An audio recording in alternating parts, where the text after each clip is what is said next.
আমরা সবাই দেখছি কি নির্মমতার সাথে কেন্দ্রের বিজেপি সরকার হকার এবং বস্তিবাসীদের উচ্ছেদ করছে। পশ্চিমবঙ্গের ১৯ লক্ষ হকারকে উচ্ছেদ করা হচ্ছে, প্রায় ১ কোটি মানুষের রুটি রুজিকে ধ্বংস করা হচ্ছে। হকারদের এবং বস্তিবাসীদের আর্তনাদ, কান্না, বুক ফাটা কান্নায় আজকে পশ্চিমবঙ্গের আকাশ বাতাস মথিত হচ্ছে। যে কোনো বিবেকবান গণতান্ত্রিক চেতনা সম্পন্ন মানুষের হৃদয়ে এই আর্তনাদ না পৌঁছে পারে না।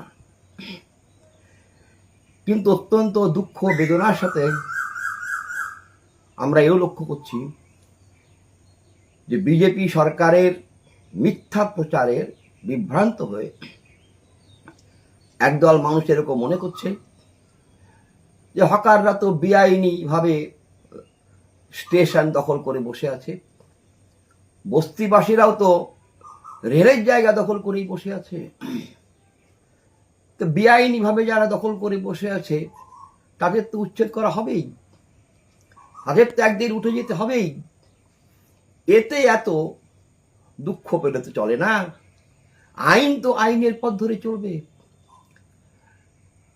এই কথা তখনই বলা যেত যদি রেল তার যে অতীত ইতিহাস, সেই অতীত ইতিহাসে রেল যদি ন্যায়সঙ্গতভাবে এই জমির মালিক হতো তাহলে এই কথাটা কিন্তু বলা যেত।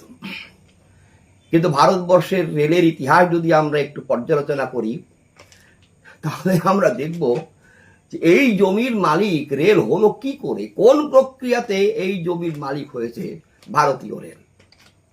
আমাদের দেশে সবাই আমরা জানি রেল লাইন ছিল না।